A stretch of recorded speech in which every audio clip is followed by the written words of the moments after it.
hearty welcome to all of you in the room and those of you who are dialing in from India, Middle East, and any other country which is awake right now. Oh, sorry. So I'm just going to repeat. I'm going to extend a hearty welcome to everybody in the room and those of you who are dialing in from different parts of Asia and Middle East and any other country which is awake right now. And welcome to Debbie. I Thank you. think I've heard a lot about you, and having spent a large chunk of my career in UK, I've always looked up to role models like you. So thank you for what you've done. I think.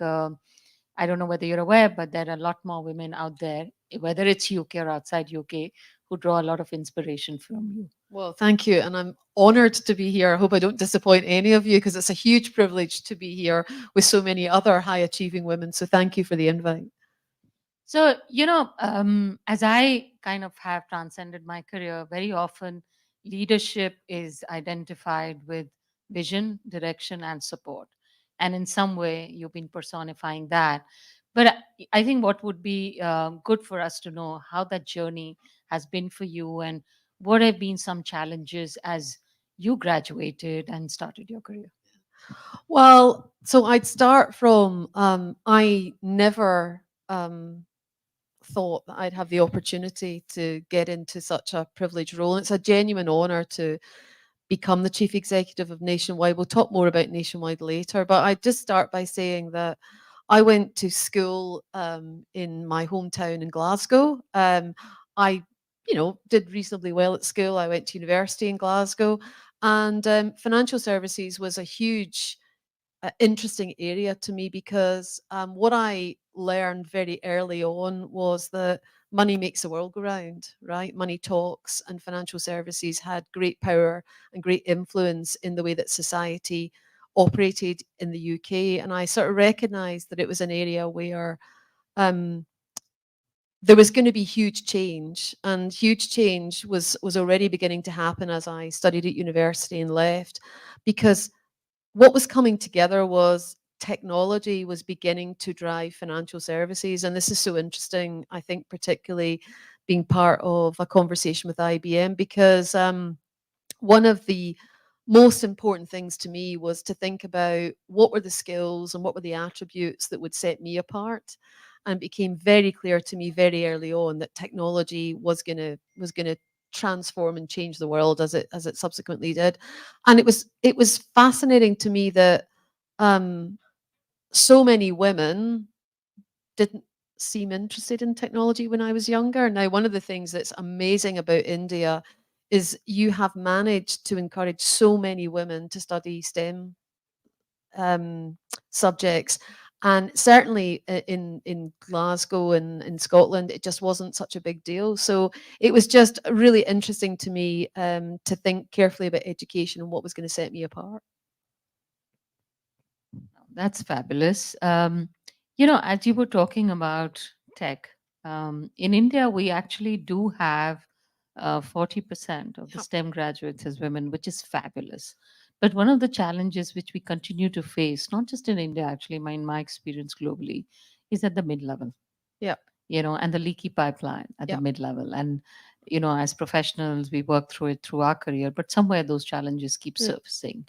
What would be your message to women as they transcend their journey and they reach the crossroads of marriage, maternity, Yep. mobility, where they're conflicted with multiple choices?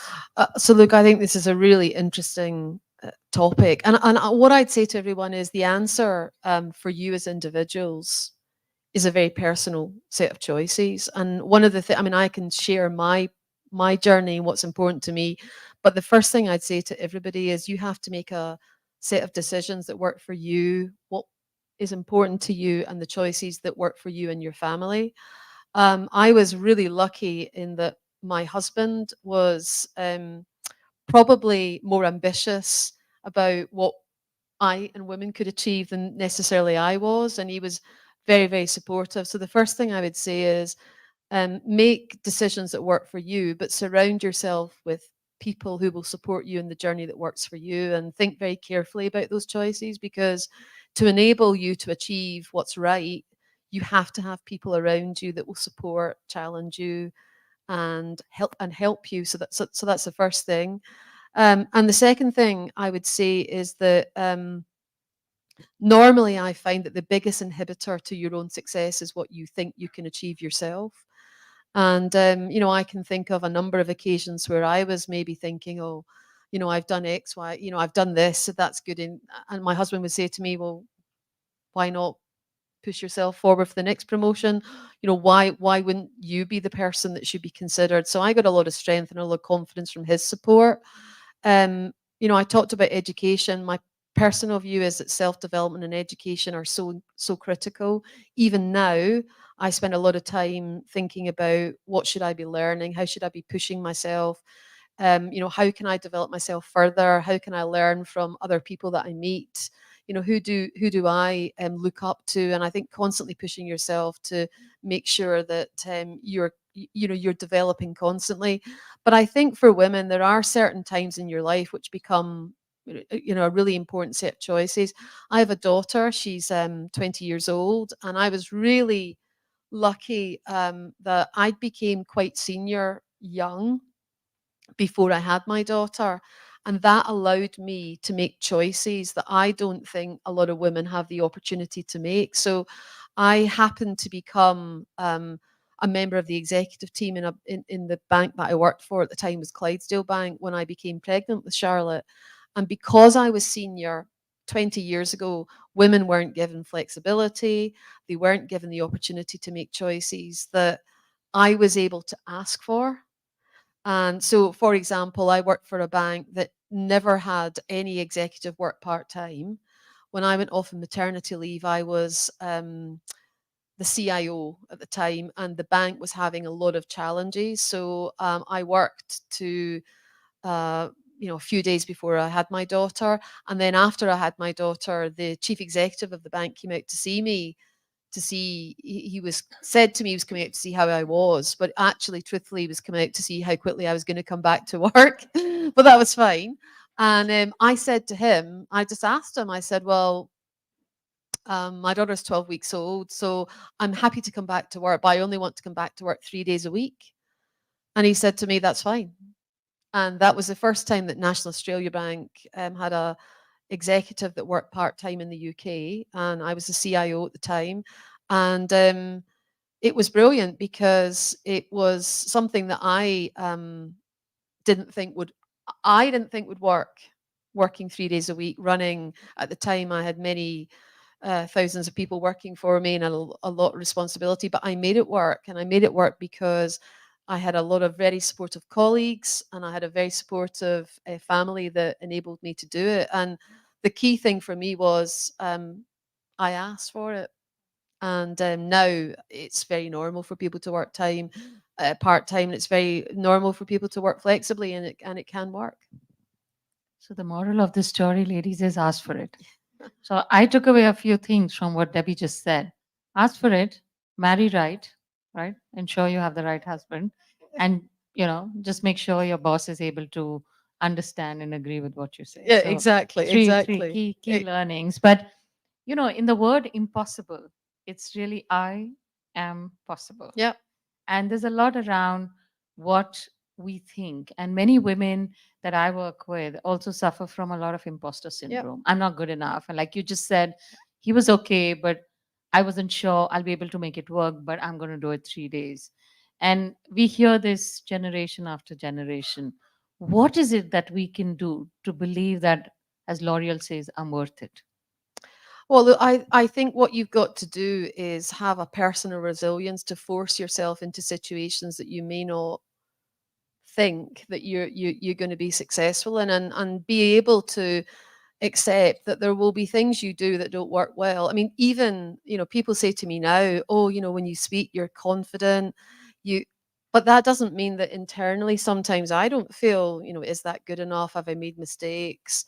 I think what you do is you learn how to present an external um, layer of presentation that you then work out how you fill in at the how you live up to, even in your own mind. So there's occasions where I've spent a lot of time thinking, oh, I'm not sure if that's going to work. But I force myself into the situation, and then subsequently, I become more confident. And so it is about a personal resilience, and it is about testing and learning and accepting that sometimes it won't go well, but you have to be able to leave that behind. You have to be able to say, I tried, and sometimes it's not worked out, but that's fine, and I'll move on to the next opportunity. And for me, failure is not trying. Failure is not trying, and as long as you're confident that you're pushing yourself and constantly trying to do better and more, then that's success, and your results will follow. My belief is your results will follow. Well said. And there's a quote which I've heard, which is, "Success is not final and failure is not fatal, but it's the Exactly. courage to keep going is really what is important." So, moving on further, I think, since we have a lot of Asian women logging in today, I'm going to touch upon a little bit of Yep. intersectionality. And for me personally, working in the UK and as a part of investment banking, I remember I just moved from New York to London, and I was in Canary Wharf, and I go for a MD meeting, which is at 7:30 a.m. I'm not a morning person, so I'm barely dragging myself into the conference room. And I look around, and it's a bunch of white males, 45 and above, wearing black, gray, or blue, or maybe dark blue suits, and I'm in my black and red jumper. And I walk in, and there was this feeling of almost intimidation. And they looked at me like, "What the hell are you doing here?" And I looked at them saying, "I'm in the wrong room." But Mhm. anyway, I was in the right room, and unfortunately, I had to work with them. But there was this whole feeling of not just a woman, but being a brown woman for Mm. me. For me, the color was very, very evident. Yep. Um, and I think many women out here are global leaders, and they aspire to work globally, which is, going to mesh over cultures. Any guidance you would have for women in Asia? So look, it's not the same. But what I would say to you is, when I first became someone who worked regularly in the city.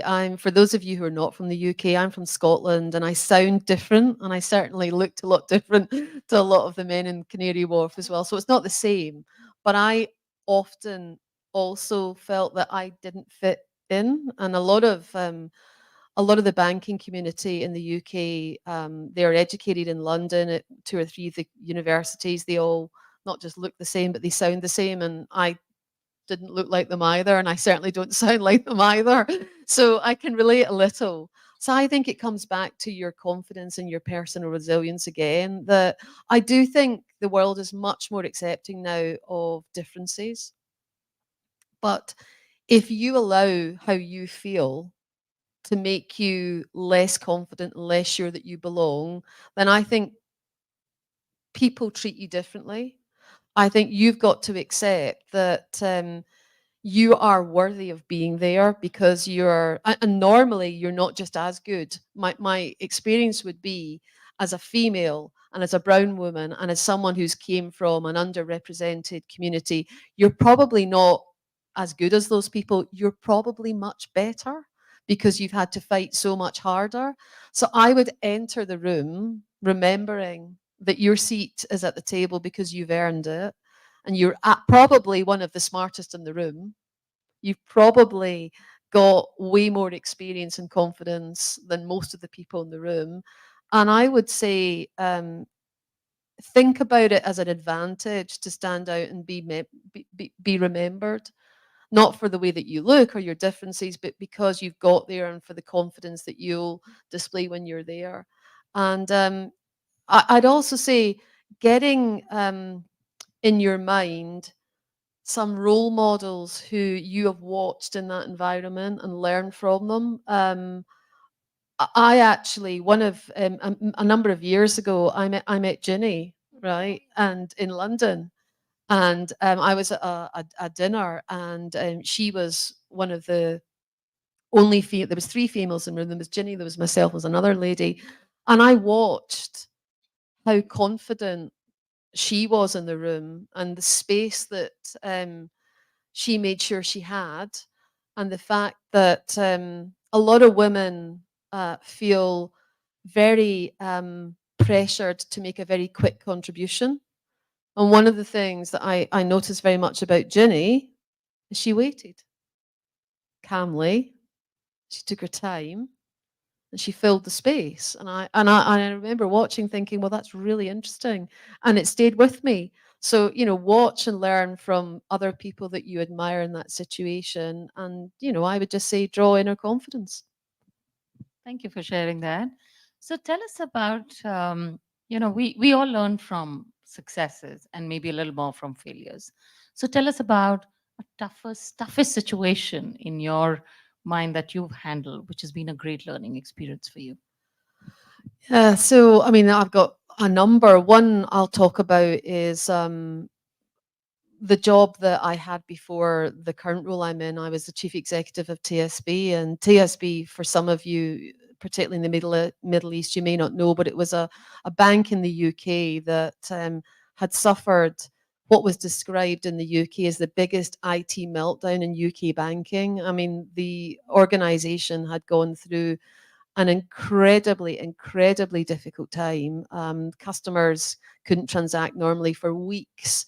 And it was really public. I mean, it was the front page of all of the newspapers, and the government had got involved. There was several really difficult hearings at Parliament, and a lot of people had said to me, "You want to take on the chief executive of that bank? You must be mad." But I remember when I first joined, the biggest difficulty I faced was that everyone had really lost confidence.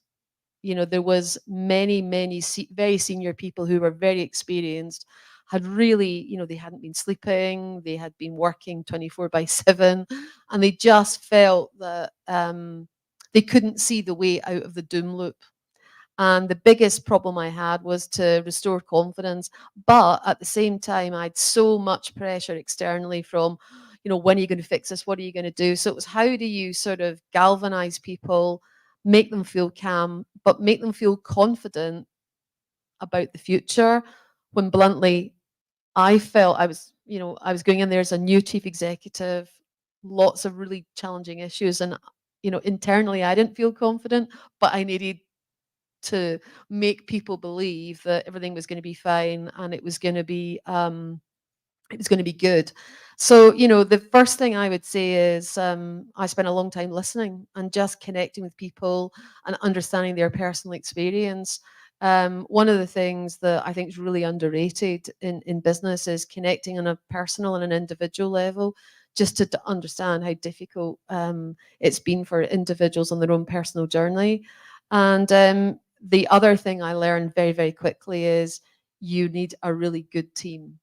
So I went very, very quickly about recruiting the best people I could in the industry, and I had to convince them to come and join. Actually, Suresh was one of the first people I recruited, and it was about me selling the journey for him, and convincing him that he was going to be part of a turnaround story, and really trying to galvanize people into believing that we could come together and do something quite unique and special.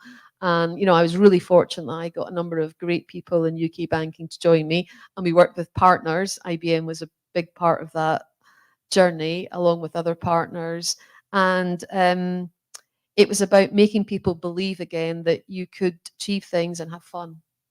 Oh, fabulous. And kudos to you Thank you. because, I always have my timing right. So I went into investment banking 2 years prior to the crisis Oh, wow. and then saw the whole meltdown. And then, there were days where when you went through immigration, you don't want to say you work for a bank because they probably won't let you back into London. Yeah. So I completely understand.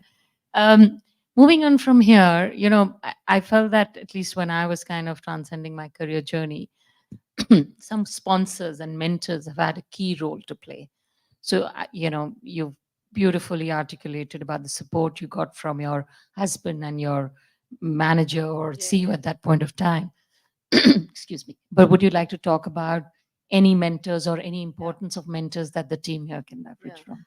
So when I was in Clydesdale and Yorkshire Bank, there was a lady called Lynn Peacock who was the chief executive, and actually, I reflect, she was probably one of the first female chief executive of a bank, and she was very understated and didn't actually get a lot of profile, and I subsequently believe she should have had way more profile. She was very she's been an excellent, at the time, sponsor to me, and she's subsequently become a great mentor, and I'm still in touch with her. And the thing that's been really amazing about Lynn is she's very supportive to me, but she tells me the truth. And she tells me things in a very nice way, but very directly when I'm not doing things well enough, or I've made mistakes, or I need to do things differently. So she's got a really nice, considered way, and of pushing me, but telling me the truth. Because one of the things, and a lot of the senior women in the room will appreciate this, the more senior you become, the nicer people get to you. Get to, they say nice things to you, like, "Oh, that was great," or "that was brilliant," and they're not so, they're not very confident to say, "Well, actually," so one of the things I'd say is you need mentors that will tell you the truth, and you need mentors that are prepared to be honest even when it's difficult, to sometimes tell you things that maybe are hard to hear. And she's consistently done that, not just in Clydesdale, but she's continued to mentor me through TSB, and I'm still in touch with her even today in Nationwide. And so, how do people go about finding mentors? So I think that's a very personal connection, and my view is that you have to know yourself. So what are you good at, and you have to have a very high level uh, view of your own positive and negatives. And the thing I'd also say is, mentoring for me is not just about telling you the things you need to hear. It's also about coaching, giving confidence, and bringing out the good things. So you need, my view is, you need 3 or 4 different people that you trust to be truthful and to be honest with you, but also people that you can draw strength and sometimes give you that boost. Sometimes when things aren't going well, it's really powerful for someone just to say, "Actually, what you did last week, or that presentation, or that decision you made was a good one." So I'd say, get people who you trust, and get people in your own little boardroom of advice givers that you see value in. And for women, sometimes it's helpful to have women, but I'd also say, open your mind to a range. And I know there's a number of men listening to this conversation. I'd also say it's really important to have a range of different views, and particularly a range of different experiences that you think will add something to you. Perfect. So, as working women, very often we suffer from mama guilt. So, I'm going to delve into the moments that you've had the mama guilt.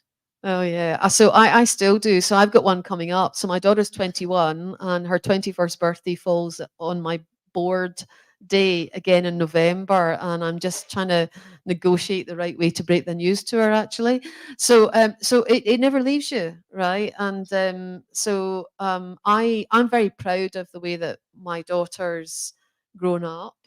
I felt when she was younger, it was more difficult because th- when your children are younger, and maybe they're ill, or there's something happening at school, and you're traveling a lot, there are occasions where, I'm sure you've all had this, if there's one day that you think this is a big day for her, I really hope something doesn't crop up that day. It's important. You can almost guarantee it's like her 21st. It sort of always does. So, for the first sort of 7 or 8 years of my daughter's life, I used to tell her it was her birthday on a day when it wasn't necessarily it was her birthday. I used to say, "It's your birthday today," and it was maybe the next day. She didn't know. Now she does know. And look, I think you need the support of a network round about you that can help. And I just think you have to get used to the fact that there's trade-offs. I manage my guilt by thinking that I've provided for her opportunities in education, in getting to see things, on going on holidays, and enriching her with opportunities that I didn't have when I was younger, because my parents weren't able to provide those opportunities. So you have to be comfortable with the trade-off. And again, that's a very personal set of trade-offs. For me, maybe not being there at one of her concerts was a trade-off that I felt was worth making because I was able to provide opportunities for her that I got comfortable with. But look, it never goes away. And I'd also say that she's grown up to be much more independent than some of my, well, some of the other friends and family I've got have maybe provided different parenting, and I feel very happy now when she's 21. She's very confident, she's very independent, she understands the importance of education, of achieving what's important to her. So I feel that for me, it's worked out okay, and she provides me a lot of feedback, I would tell you, right? So if you ever want some really honest feedback, let me tell you, if you've got a 21-year-old daughter, you get it in spades. I get fashion advice, I get all sorts, right? And I get a lot of insight from her that yeah, I could, some of it I can do without now, actually. Thank you for sharing those insights. So, I have a daughter and a son, 24 and 20 now. And I remember when my daughter was younger and she went to her play school, she thought all mamas go to work. So she came back and said, one day she'd made a discovery and she came back and said, so and so's mama doesn't go to work. And so there are mamas who don't go to work, as if that was the aberration for her. But yeah, I know how that feels. I have a 24-year-old who, by the way, they change. So till about 5 years back, my wardrobe was very like old and it's for, Oh, now she wants to borrow all yeah, your yeah. clothes. Well, I'll tell you. So And be my careful when yeah, you no, no, lend no, your no. It's wardrobe. happened already. So my daughter worked in London. So I've my family home's in Scotland, and I travel normally on a Monday or a Tuesday down to London, and I've got a flat down in London with all my work clothes. So my daughter has been doing an internship, and she arrived, and she's been going to her internship all summer wearing most of my clothes. And then, her colleagues who are in terms of saying, for an intern, you're very well dressed, right? And she's appearing on LinkedIn in photographs now in outfits that are mine, and I can't wear some of my clothes now because she's on LinkedIn in them. So yeah, that has happened to me. One way to discourage them is pass the dry cleaning bill to them. That might just pace it down a bit. But yeah. No, I've had another funny situation. So I remember, I was traveling. I was always a traveling mom, and for a period of 6 months, when I started working for RBS, I was stationed in one place. And after a few months, my son was like, "When are you traveling? This is too stressful to have you come home every evening. Yeah. I'm not used to it."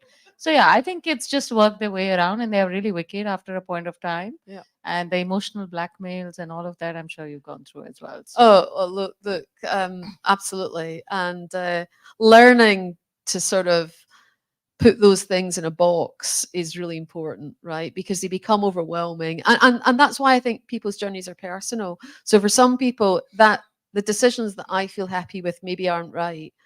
What's most important is that you get happy, that your decisions work for you. And I'd be really searching on that, because it's great to hear other people's experiences, but if you're not happy with them and you don't emotionally feel good about them, my personal view is you're not good at work then, because it impacts the decisions that you make and how confident. I mean, balance is the one thing I'd say to everybody. The connection between your personal life and your business life, they're too great. And if you can't get those to work well, I feel you're not good at home or you're not good at work. The whole thing needs to connect. And you've got to keep searching for how you make that work and how that balance is achieved, because then you do a great job both in your personal life and your business life. If you're not happy, you have to keep searching to get that equilibrium. Great. So apart from my day job, as Usha was saying, I write a bit. So one of my first releases was a book called Can I Have It All? Hmm. And that was on back of a controversial statement made, and it was purposely put as a question mark, the title Yeah. of the book. And it's yet a question mark, even the book has sold multiple times. Yeah. And so, can women have it all? I don't know if men can have it all. There's this whole debate about more focused on women and the questions women get asked around career and family and how do you balance it. And is far much more. I mean, my husband doesn't get asked that question, but I do many times. Mm. And as an entrepreneur, so till I was a banker, I hadn't experienced the other side of the big bad world of PE and VC. Now Mm. that I'm an entrepreneur, I mean, I hope no private equity or venture capitalists are dialing in, but I have to confess, very often when I go for a pitch or I'm doing a round, the question I get asked is, why do you do what you do? Yeah. Why do you hustle? You made your money, your husband's doing well. Why don't you chill a bit? You're the wrong gender, you're the wrong age, right? So, in the context of that, can I have it all? I mean, there are women like you who are role models. There's some of us yet trying to pursue the path. But is that really a question for women? And if it is, what does that all mean for you? How can we have it all? Is there a utopia? Since it's a yet a question mark in my book, I thought I'll ask you as well. So I think you can have it all, but the all is about what you define as balance for you. And I think this notion that, I mean, I see not just women. I see some men do this. Oh, I have to have the car, the boat, the da, da, da, da, da, da, da, da, da." So I think you get to a point in your life where you realize there's a certain level of success which provides you with a lifestyle that allows you to provide things like good education for your children, good health care. But then you get past that point, and I think all is about happiness, and happiness is about purpose and achievement. And for people, there's different versions of that. For me, I really enjoy working because it gives me purpose, and I enjoy solving problems. I enjoy the people that I work with. And Nationwide is an example of an organization that I believe its purpose is about not just providing financial services, it's about doing it for the good of society. And I've got to a point in my career where I'm able to understand that it's really important for me to be delivering to an organization that I think's got a purpose that I can commit to and I feel good about. And I don't, I show up every day because I want to make a difference and I enjoy what I do. And it's become less, the more success you get financially, the less it's just about a paycheck. But I absolutely, by the way, um, understand for a lot of people there is a really important point where you want to get to you in your life where you feel confident and secure, and you make different choices through that. So I do think you can have it all, but you have to challenge yourself on what the definition of all is for you. And I think as you mature, it becomes less important to, I don't know, buy a new handbag. It becomes much more important to feel confident that your children are well educated, you're secure, that you can provide good health care, you can look after your parents, you can feel good about showing up, to do the right things, to give back to society. And that for me is my all now. And if it means that, I choose very carefully the people I work with and what I do, then that to me is a very important all. Perfect. I'm going to actually come to you, Nicola, because we have you in the room as well. What does all mean for you? So I'm going to pass. When you asked the question, I was very surprised when Debbie answered, because my mind immediately went to that depends on how you define all. And so for me, it's about thinking through what are the things that you get your energy from, how do you fit those into your life? And it might be family. For me, it's exercise as well. And Yep. Finding a way to put all of that together in a way that makes sense for you. And I think, all of you are leaders at this level. You're going to work hard. You're going to do long hours. It's about how do you put boundaries around that so that everything else can stay in balance. And I say to my team, there are two things that stress me in my life. One is something going wrong with my kids. And the other is not being able to get enough exercise. Everything else I can take in my stride. And so if I can get those things right, then all for me is entirely possible. And I think then it's about being really attuned to when something's out of balance, just, every day, do I want to do this? Do I want to come here? Do I want to do this job? Or whatever else in life it might be.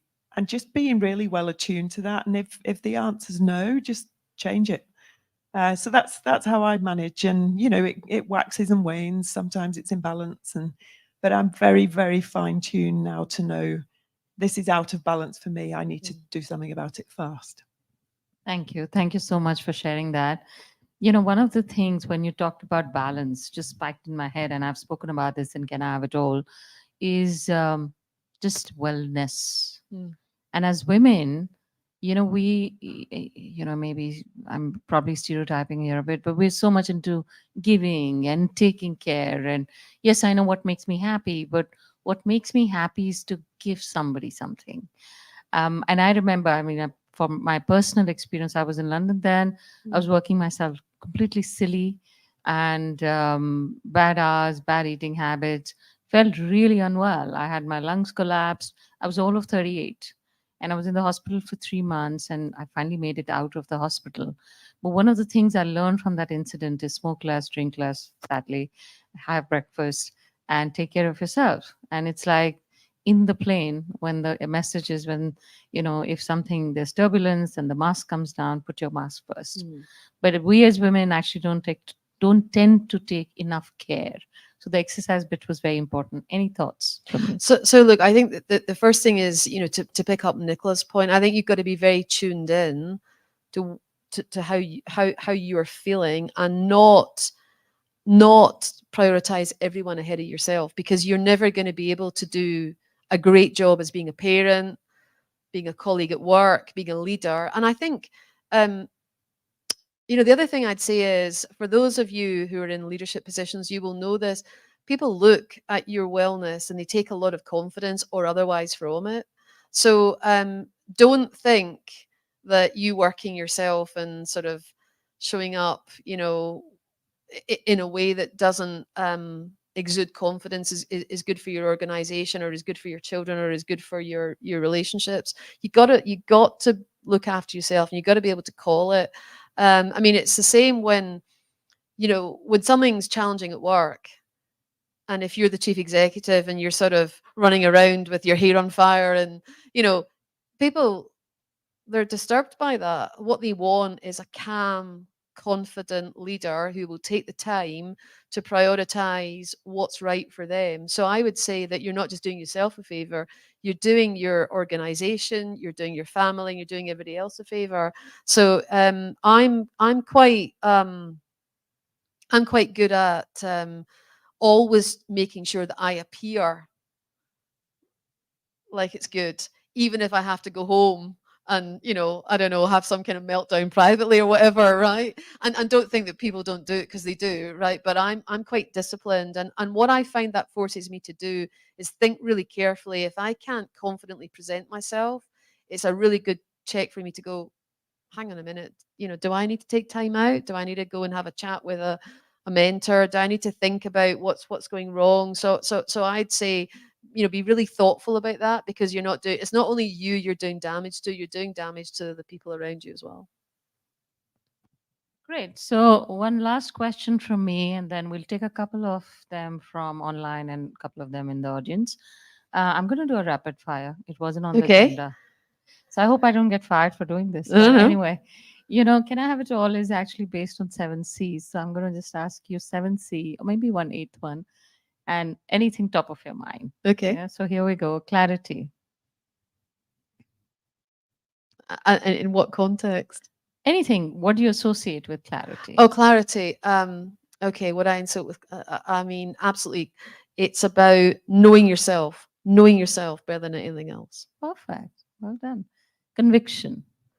Oh, having a purpose, knowing where you're going. Fabulous. Choices. Instinct. You have to go with your instinct in most occasions. I love that. Yeah. Courage. Ooh, for me, courage is everything. Mm. Not having the courage to try is a disaster. You must have the courage to try. Everything every day. Yeah. Okay. Connect. Very, very important. I take my strength from people, so connections are really important, and family is probably number one. Collaboration.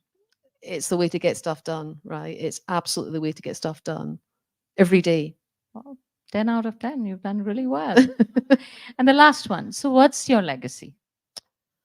Oh, so look, I hope that, well, I really hope that in the UK, people can see an organization like Nationwide that can deliver financial services with purpose. I really believe that Nationwide is different from the other banks because it's a member-owned organization. And I think the problem I have is, as great as Nationwide, people don't understand the power of a member-owned organization. So I want to leave a legacy where people talk about Nationwide as an organization that does banking that's fairer and it's more rewarding for the good of society. That purpose is really meaning for me, and I want people to really believe that I've brought it to life. Thank you. We wish Debbie all the best. So we're going to open up for some questions. Let's go online first.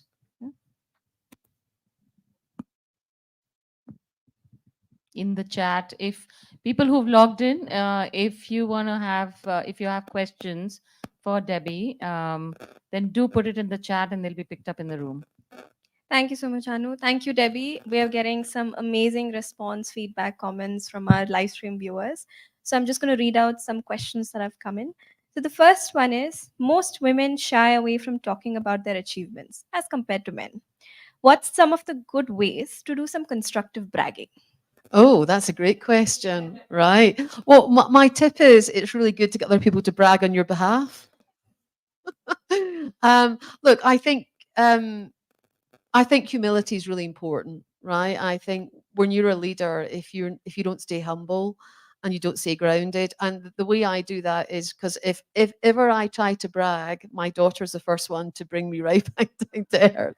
So there's a big difference between your inner confidence and externally bragging. So I'm not sure I'm a big bragger, but having the confidence to push yourself forward into those situations, I think, is what people need to really concentrate on. Thank you. I'll just take one and then pass it to the room. We often say empathy is a skill of the future. This creates a huge opportunity for inclusion of women in C-suite, but we don't see that happening quite often. What would you suggest for women as well as male allies do to make this happen?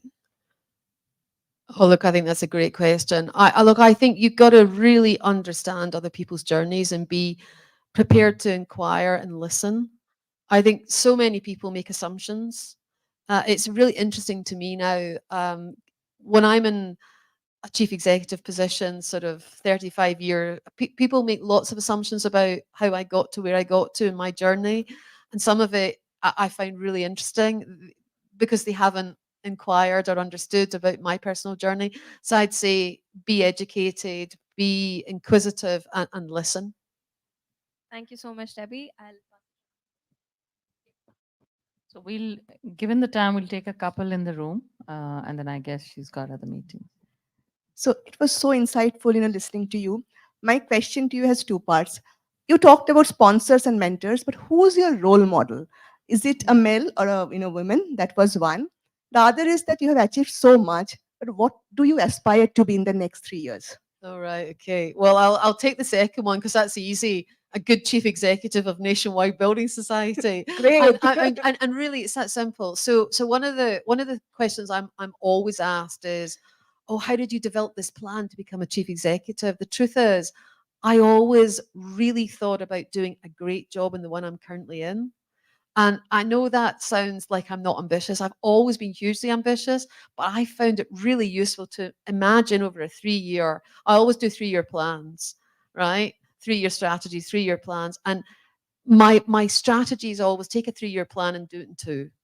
Right. So, that's all. It's really simple. And it's what happened in TSB. And, I hope it's what's going to happen nationwide. So that's easy. I've got a range of different role models for different reasons.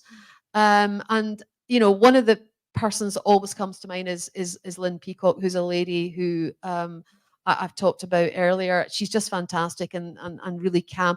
And actually, just now, I'm really lucky. The chairman of Nationwide is quite a role model to me because he's a massively well-connected person in the city, but another very calm voice of reason and always incredibly well-connected into what's happening and got a real appetite for knowledge. So, I've got a range of different role models. Thank you. So, hi, Debbie. Thanks for your thoughts. They were really insightful. So, I just want to ask, like you spoke about nationwide. So, how does nationwide foster an inclusive and diverse work culture? And what steps are being taken at various organization level to promote this diversity? So it's a really good question, and I'd start by saying we're not doing enough. So we've got a whole range of networks, whether it's for women, for people from different backgrounds. We've got a social inclusion one. We've got a one that's about ethnic diversity. So we've got a range of things. We're also doing a lot of work on how we recruit people, and we're also doing a lot of inquiry into why do people leave. Because this is really interesting, right? So we're surveying not just people who stay and are happy, we're surveying people about why they've chosen to leave. And there's a range of things going on.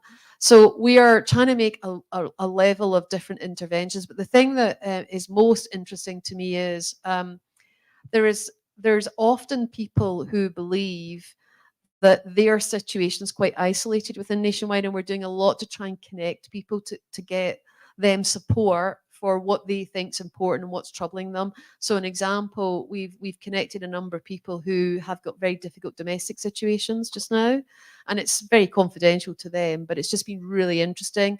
And the power and the benefit that they have taken and the confidence to not just stay with Nationwide, but to maybe push themselves onto the next level from that peer group support has had a really big difference. So it's a range of things, but we're not nearly as good as encouraging women in STEM and in technology, and it's an area that Suresh has got a lot to do in.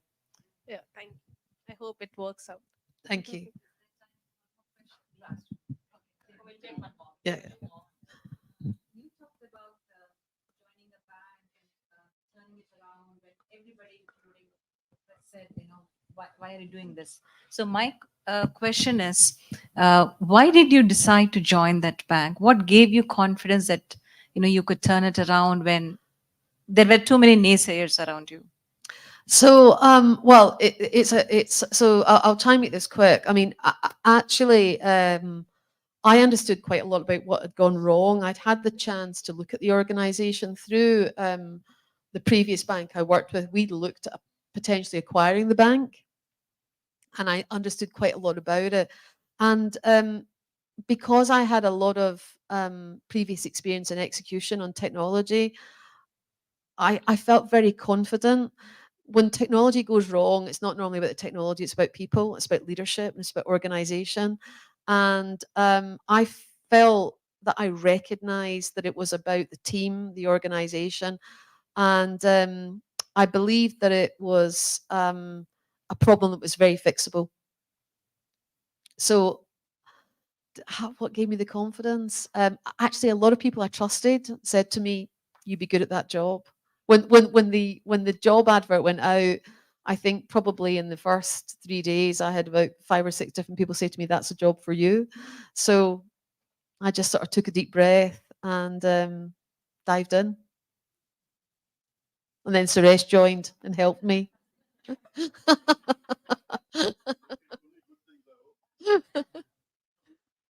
She's just given you the entire DI agenda, and everything has to be sorted within the next 6 months.